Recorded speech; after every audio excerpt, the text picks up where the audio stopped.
We began looking into the Jesus House after the Attorney General's office confirmed it's investigating allegations of money mismanagement. Since our first report, we've received a lot of feedback about the nonprofit agency, and we've learned more about where all that donated money goes. Tell me all about it. Yeah, tell me all about it. A group gathers outside the Jesus House. Each one of them a success story.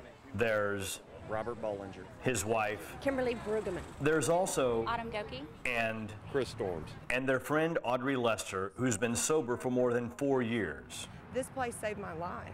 They're here to show their support for the place and people who they say gave them another shot at life. this is the only place that would take me. And they credit their success and recovery to this woman, Jan Mercer, the executive director who's often on TV pleading for monetary donations to keep the shelter up and running.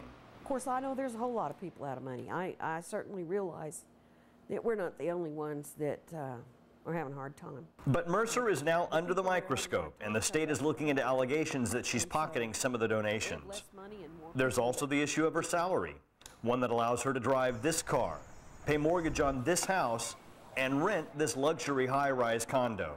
Depends on how much we get. I get a percentage of what we make, like 12%.